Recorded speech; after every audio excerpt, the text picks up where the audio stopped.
In the heart of Montana's Bighorn Valley, Jake McCready, a weathered rancher and former rodeo champion, struggles with profound grief after losing his wife Sarah to cancer 6 months ago. Living in isolation on their remote ranch, Jake has abandoned his love for music, something that once connected him deeply with Sarah and his community. One evening, overwhelmed by loneliness, he plays his guitar by a campfire for the first time since her death. This simple act of remembrance sets in motion an unexpected chain of events that will reconnect him with his community and help him find a path through his grief, discovering that healing sometimes comes from the most unexpected places and people. The morning sun crested over the Absaroka Mountains, casting long shadows across the Bighorn Valley, like fingers reaching toward the McCready Ranch.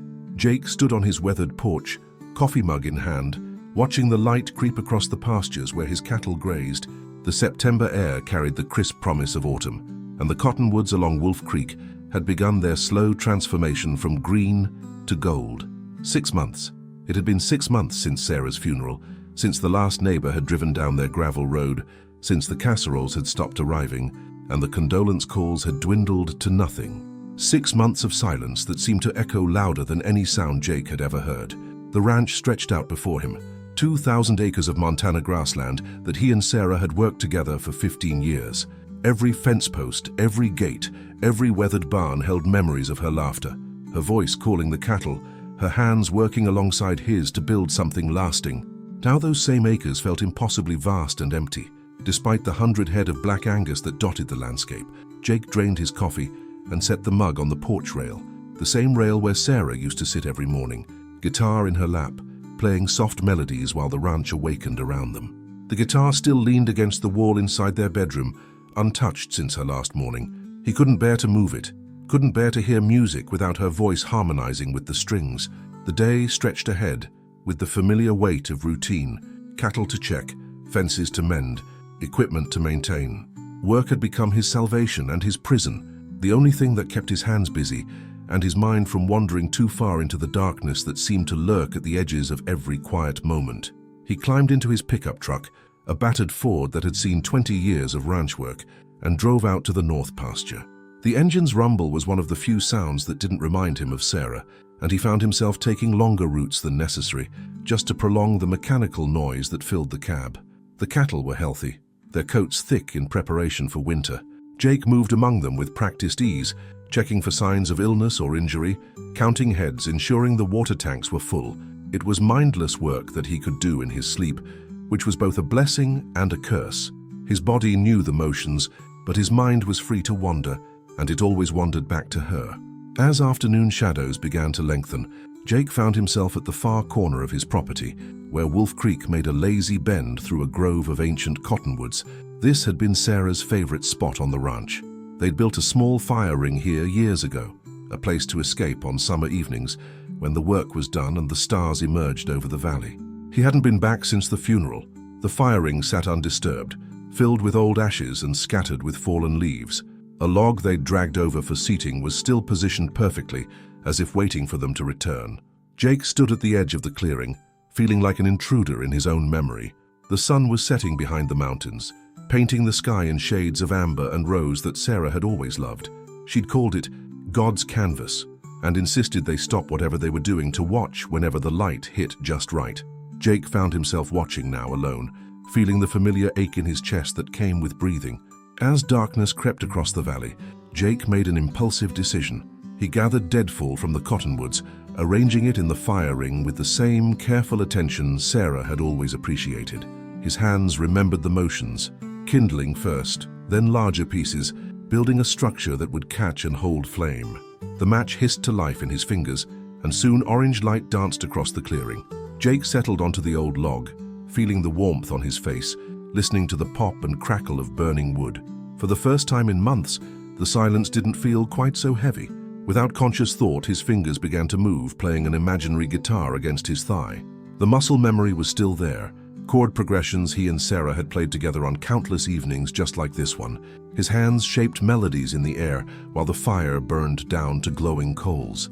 The urge hit him like a physical blow, sudden, overwhelming, undeniable. He needed to hear music.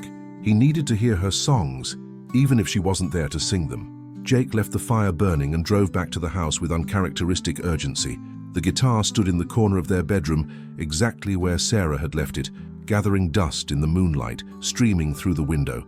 His hands shook as he lifted it, feeling the familiar weight, the smooth curve of the body against his palm. Back at the fire, Jake tuned the strings with careful precision, his ear automatically adjusting each note until the harmony was perfect.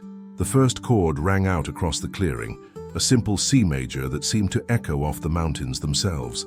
Then another chord and another, until his fingers found the progression to Wildwood Flower, the first song Sarah had ever taught him. His voice cracked on the opening notes, rusty from disuse and thick with emotion, but he kept playing, kept singing, pouring 6 months of silence and grief into the melody that drifted up toward the stars. The fire burned lower, but Jake didn't notice. He played song after song, old country classics, folk ballads, the simple tunes that had filled their evenings together. He played until his fingers ached, until his voice was barely a whisper, until the fire was nothing but glowing embers, and the first hint of dawn touched the eastern sky. Only then did he stop, the final chord hanging in the crisp morning air before fading into silence. Jake sat in the growing light, guitar across his lap, feeling something shift inside his chest. The grief was still there, would always be there, but for the first time since Sarah's death it didn't feel like it was drowning him. The music had given it shape, had transformed the formless ache into something he could touch and hold, and maybe, eventually, learn to carry.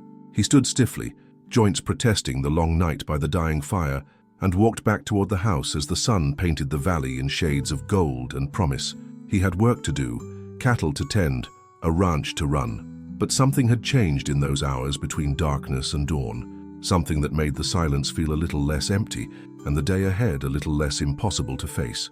Jake's boots echoed against the wooden porch steps as he climbed toward his front door, guitar case slung over his shoulder and exhaustion weighing heavy on his frame. The eastern horizon blazed with morning light, and he could smell the familiar scent of dew-soaked grass and cattle in the distance. His fingers still tingled from hours of playing, and his throat felt raw from singing songs he hadn't touched since Sarah's funeral. He paused at the door, fishing for his keys, when something caught his eye. A splash of color against the weathered gray of his porch boards, something that didn't belong in the monochrome world he'd been living in for 6 months. Jake turned slowly, and his breath caught in his throat. 3 acoustic guitars leaned against his porch railing, their polished bodies gleaming in the morning light. Between them sat a wicker basket overflowing with fresh bread, the steam still rising from loaves wrapped in checkered cloth. And scattered across his porch table were handwritten notes, dozens of them, weighted down with small stones against the morning breeze. "What the hell?" Jake whispered, setting down his own guitar and approaching the unexpected collection with the wariness of a man who'd grown accustomed to solitude. The guitars were beautiful, a Martin D28 with intricate inlay work, a Taylor with a cutaway body, and an old Gibson that looked like it had been played for decades. Each had a note tied to its neck with twine. Jake untied the first one with trembling fingers. "Mr. McCready, this was my grandfather's guitar. He always said music travels farther than words. Heard you playing down by the creek last night. The valley carried your songs all the way to our place. Thought you might like some company for your music. Emma Chen, Silver Creek Ranch." Jake's hands shook as he read. The Silver Creek Ranch was 5 miles away, across the valley and up into the foothills. The idea that his music had traveled that far, that anyone had heard him in his private moment of grief, made his chest tighten with something between embarrassment and wonder. The second note was written in a child's careful handwriting. "Dear Cowboy Jake, Mom says you're sad because your wife went to heaven. I made you cookies, but Mom said bread lasts longer. This guitar belonged to my dad before he died. Mom says maybe you can play it and feel better. Lucy Martinez, age 9. Jake sank into one of his porch chairs, the weight of unexpected kindness threatening to overwhelm him. Lucy Martinez. He remembered her, a bright-eyed little girl whose father had been killed in a car accident 2 years ago. Her mother, Rosa, ran a small bakery in town and struggled to make ends meet. The fact that they would offer something so precious made his throat close up entirely. The third guitar came with a note from someone he didn't recognize. "Son, I've been playing this old Gibson for 40 years, but these days my arthritis makes it hard to do her justice. Heard your music floating across the valley last night and remembered what it felt like to pour your heart into 6 strings. She's yours now. Make her sing. Walter Thompson, Pine Ridge Road." Jake picked up the Gibson, feeling the worn smoothness of its neck, the comfortable weight of an instrument that had been loved and played for decades. When he strummed a chord, the sound was rich and warm, with the kind of resonance that only came from years of music soaking into the wood. The basket of bread contained at least 6 different loaves, each wrapped with care and labeled with the baker's name. Rosa Martinez's contribution was obvious, perfectly formed dinner rolls that smelled of honey and herbs, but there were others too. A sourdough loaf from the Peterson family, banana bread from Margaret Walsh, and cornbread from Jim and Betty Hawkins. The notes scattered across his table told a story Jake hadn't expected. Neighbors he barely knew had heard his music carrying across the valley in the still night air. Some wrote about their own losses, their own struggles with grief and loneliness. Others simply expressed gratitude for hearing music again in a valley that had grown too quiet. "Your songs reminded me of my Henry," wrote someone named Dorothy. "He used to play guitar on our porch every evening. I haven't heard music like that since he passed 3 years ago. Thank you for bringing it back. Been going through a rough patch since the divorce," read another note. "Hearing you play last night made me feel less alone. Don't stop playing. My boy Tommy is deployed overseas. Your music reminded me of the songs we used to sing together. Please keep playing. The valley needs it." This one was signed Carol Stevens, Widow Creek Ranch. Jake read note after note, each one a small window into lives he'd never fully considered. In his grief, he'd forgotten that he wasn't the only one carrying pain in this valley. Other people had lost spouses, children, parents. Others struggled with loneliness, with the weight of days that seemed too long and nights that felt endless. The sun climbed higher, warming the porch and bringing with it the sounds of a working ranch. His cattle were moving toward the water tank, their lowing carrying across the pasture. Somewhere in the distance, a tractor started up, and a dog barked a greeting to the morning. The valley was waking up, and for the first time in months, Jake felt like part of it again. He picked up the Martin guitar, adjusting the strap across his shoulder. The action was perfect, the tone crisp and clear. When he played the opening chords to Amazing Grace, the sound seemed to float across his property and beyond, carried by the morning breeze toward the distant ranches and farms where people were starting their own days. A movement caught his eye, and Jake looked up to see a pickup truck turning into his driveway, then another and another. 3 vehicles made their way slowly up his gravel road, dust clouds trailing behind them like ribbons in the morning air. The first truck belonged to Rosa Martinez, her daughter Lucy, visible in the passenger seat. The second carried an elderly man Jake didn't recognize, probably Walter Thompson, come to see his guitar find a new home. The third vehicle was familiar, the Chen family's red Ford, with Emma Chen behind the wheel. Jake stood slowly, the Martin still in his hands, watching as his unexpected visitors parked near his porch. Rosa climbed out first, her smile warm and cautious. Lucy bounced out after her, excitement radiating from her small frame. "Mr. McCready," Rosa called softly, "we heard you playing this morning. It sounded so beautiful. We hope you don't mind the intrusion." Walter Thompson emerged from his truck, moving with the careful deliberation of arthritic joints, but his eyes were bright with something Jake hadn't seen in a long time: joy. Emma Chen approached with the confidence of someone who'd grown up working the land, her dark hair pulled back in a practical ponytail. "Mind?" Jake found his voice rough with emotion. This is..." He gestured helplessly at the guitars, the bread, the notes that had transformed his lonely porch into something that felt like community. "We wanted to hear more," Lucy piped up, her 9-year-old directness cutting through the adult hesitation. "Mom says you knew lots of songs. Can you play the one about the wildflowers?" Jake looked around at these people who had driven out to his remote ranch on a workday morning, who had given him their treasured instruments and precious time.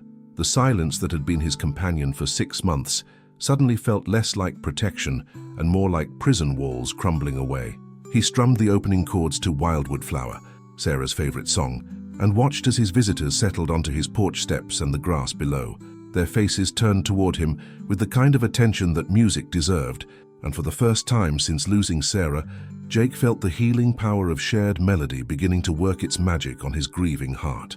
The morning sun climbed higher over the Bighorn Valley as more vehicles appeared on the horizon, their dust trails converging on the McCready Ranch like spokes on a wheel. Jake stood on his porch, the Martin guitar still in his hands, watching in amazement as his isolated world transformed into something he hadn't experienced since Sarah's funeral, a gathering. "Looks like word's spreading," Walter Thompson observed, settling his arthritic frame onto the porch steps with a satisfied grunt. His weathered face crinkled into a smile as he watched the approaching vehicles. "Haven't seen this many folks headed to one place since the 4th of July picnic." Emma Chen shaded her eyes against the sun, counting the trucks. "That's the Peterson family and the Hawkins. Oh, and Margaret Walsh. She must have closed the diner early." She turned to Jake with an apologetic expression. "I hope this is okay. When people heard there was music happening out here, well, it's been a long time since the valley had anything to gather around." Jake felt a flutter of panic mixed with something that might have been excitement. 6 months of solitude had made him forget how to be around people, how to navigate the social rhythms that Sarah had always handled so naturally. But looking at Lucy Martinez, who was sitting cross-legged in the grass, tuning one of the gifted guitars with surprising skill, he found himself nodding. "More the merrier, I guess," he said, his voice rough with emotion. "Though I should warn you, I'm out of practice with crowds." "We're not a crowd," Rosa Martinez said gently, pulling fresh coffee supplies from her truck. "We're neighbors, and neighbors help each other remember how to live again." The arriving vehicles disgorged families Jake recognized but barely knew. The Petersons, a middle-aged couple with twin teenage boys who looked embarrassed to be dragged along. Jim and Betty Hawkins, ranchers from the south end of the valley, climbed out of a dust-covered pickup with a cooler and folding chairs. Margaret Walsh, the 60-something owner of Valley View Diner, carried what looked like enough sandwiches to feed a small army. Each arrival brought stories that emerged in the careful way of rural people testing the waters of renewed acquaintance. Tom Peterson had been struggling to keep his farm afloat since commodity prices dropped. Betty Hawkins was caring for her mother-in-law with dementia. Margaret Walsh's arthritis was making it harder to keep the diner running, but she couldn't afford to retire. As the impromptu gathering grew, Jake found himself at the center of something he couldn't quite define. It wasn't a party. The undercurrent of shared hardship was too present for that. It wasn't exactly a memorial either, though Sarah's absence hung over everything like a benevolent ghost. It was something uniquely rural, uniquely American, neighbors coming together because someone had made music, and music had a way of calling lonely souls home. "Play that Wildflower song again," Lucy requested, her small fingers working through chord progressions on Walter's old Gibson with the focused determination of a child who'd been practicing. "Mom's been humming it all morning." Jake looked around at the faces turned toward him, weathered by sun and wind, marked by loss and struggle, but expectant in the way that only comes when people are hungry for something beautiful.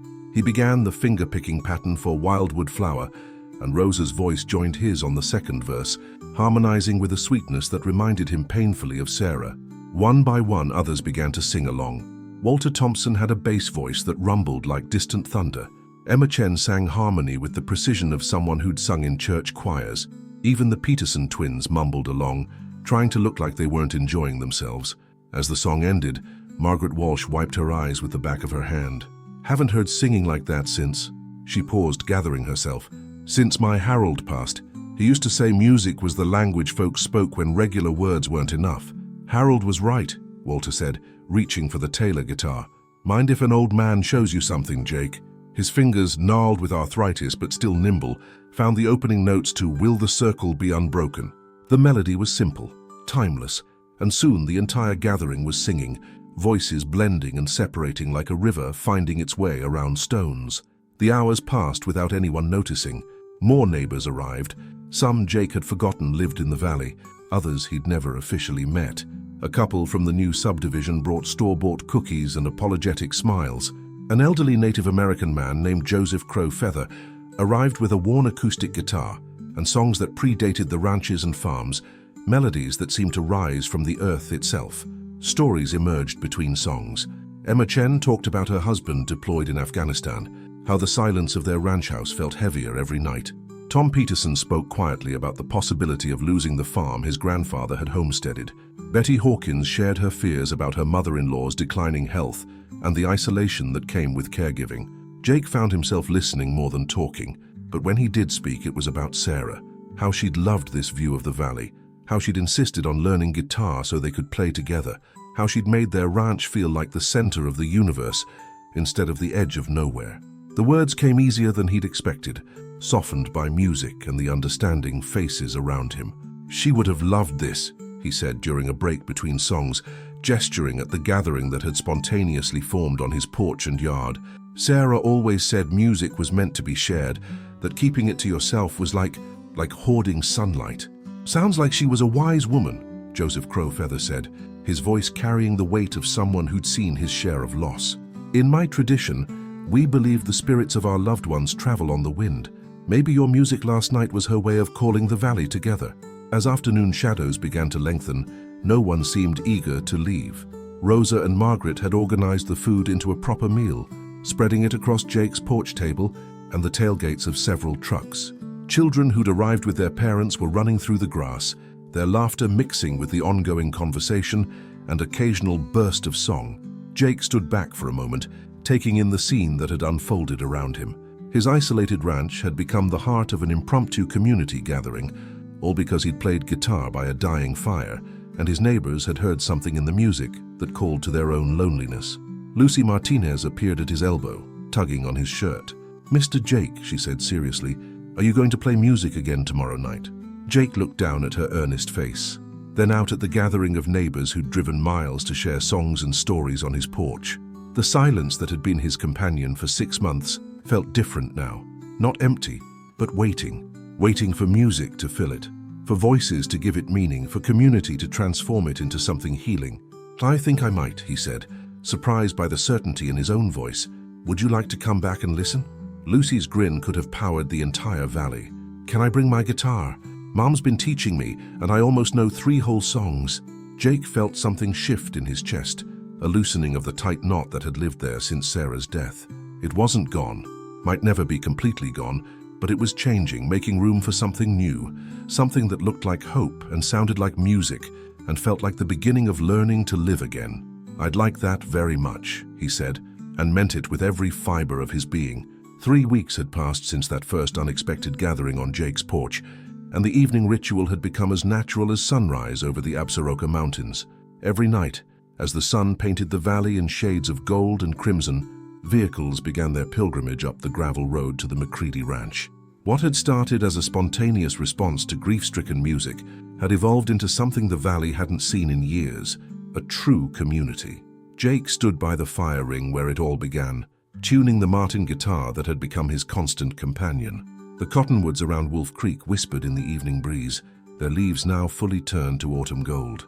The same spot where he'd played alone in desperation 3 weeks ago now served as an amphitheater for the informal concerts that had brought the Bighorn Valley together. "Jake, you ready?" Rosa Martinez called from the path leading down to the creek. She carried a basket of fresh bread, a tradition that had developed naturally as the gatherings grew. Behind her, Lucy skipped along with her own small guitar, the one her mother had bought from Margaret Walsh's nephew, when it became clear the 9-year-old was serious about learning. The clearing had been transformed by willing hands and shared purpose. Walter Thompson had donated lumber for simple benches arranged in a semicircle around the fire ring. Tom Peterson's teenage twins had strung solar lights through the trees, creating a magical ambience that made the evening gatherings feel like something out of a fairy tale.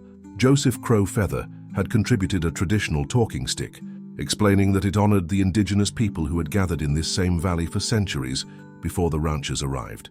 As twilight deepened, the familiar parade of headlights began winding up from the valley floor. Emma Chen arrived with her elderly mother, who had driven down from Billings to see what her daughter had been talking about. The Hawkins family brought their grandson visiting from college in Bozeman. Margaret Walsh came with her sister from Wyoming, who'd heard about the gatherings and driven 3 hours to experience them herself. But tonight was different.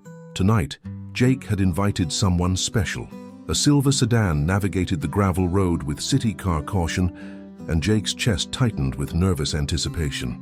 Sarah's sister Helen emerged from the driver's seat, looking around with the tentative wonder of someone stepping into a story she'd only heard secondhand. "My God, Jake," Helen whispered as she took in the transformed clearing, the gathering neighbors, the warm glow of firelight reflecting off guitar bodies and smiling faces. Sarah would have... She stopped, emotion catching her voice. "I know," Jake said quietly, embracing his sister-in-law for the first time since the funeral. "That's why I wanted you to see this, to hear what came from the music." Helen had been Sarah's closest confidant, the sister who'd held her hand through chemotherapy treatments and late-night fears. In the months since the funeral, Jake had avoided her calls, unable to face the grief that mirrored his own, but the community that had formed around shared music had taught him something important. Grief divided was not grief diminished, but grief transformed into something bearable. As the evening's music began, Jake found himself watching Helen's face as much as he watched his neighbors. Lucy Martinez started them off with a tentative but sweet rendition of Puff the Magic Dragon that had the adults joining in on the chorus. Walter Thompson followed with a Johnny Cash ballad that showcased his rumbling bass voice. Emma Chen surprised everyone with a Chinese folk song her grandmother had taught her, the melody haunting and beautiful, even though most of the audience couldn't understand the words. The talking stick made its way around the circle, and with it came stories. Tom Peterson talked about the small farm loan he'd finally secured, partly because the banker had heard about the music gatherings and wanted to support what was happening in the valley. Betty Hawkins shared that her mother-in-law had begun humming melodies from the gatherings, the first sign of connection she'd shown in months. When the talking stick reached Helen, she held it for a long moment, tears reflecting the firelight. "Sarah used to write letters to me about this place," she said finally, "about how the valley held on to its people, how the mountains seemed to listen when she played guitar on your porch. I never really understood what she meant until tonight." She turned to Jake, her voice growing stronger. "She made me promise something before she died. She made me promise to make sure you didn't disappear into that ranch and forget that you were part of something bigger. I thought I'd failed when you stopped returning my calls." Helen gestured at the circle of faces, the guitars catching firelight, the children playing at the edge of the clearing. "But she knew, didn't she? She knew you'd find your way back to music, and music would find its way back to community." Jake accepted the talking stick, his hands trembling slightly. For 3 weeks, he'd listened to others share their stories, their struggles, their small victories. Tonight, with Helen present and Sarah's memory so strong he could almost feel her presence in the autumn air, he finally felt ready to share his own. "Sarah and I used to talk about what makes a place home," he began, his voice carrying clearly in the still air. "She said it wasn't the land or the buildings or even the work. She said home was where your music found other voices to harmonize with." He looked around the circle, making eye contact with neighbors who had become friends, strangers who had become family. "For 6 months after she died, I thought the music died with her. I thought harmony was something I'd lost forever. But you all taught me something these past few weeks. You taught me that harmony isn't something you find. It's something you create, one voice at a time, one song at a time." Jake picked up the Martin guitar, his fingers finding the familiar opening chords to Amazing Grace. But instead of the solo performance that had started everything, tonight he played just the introduction, and then nodded to Lucy, who joined in with her small, clear voice. Rosa added harmony on the second verse. Walter's bass anchored the melody, while Emma's soprano soared above it. One by one, every voice in the clearing joined the song, creating something larger and more beautiful than any individual contribution. The harmony rose into the Montana night, carried by the wind across the valley toward distant ranches and farms, where other lonely souls might hear it and remember that they, too, belonged to something greater than their solitude. As the final notes faded into silence, Jake felt Sarah's presence not as an absence, but as part of the music itself, woven into the harmony that connected every voice, every heart, every story shared around the fire. The grief would always be there, but it was no longer a wall separating him from life. It had become a bridge connecting him to others who understood that healing happened not in isolation, but in the brave act of making music together. Helen reached over and squeezed his hand, tears streaming down her face. "She's here," she whispered, "in every note, every voice. She's here." Jake nodded, looking up at the stars emerging over the Big Horn Valley, feeling the truth of it in his bones. Sarah was here, in the music they made together, in the community her love had inspired, in the harmony that would continue long after the last ember died in the fire ring. The valley had remembered how to sing, and in remembering, it had taught him how to live again.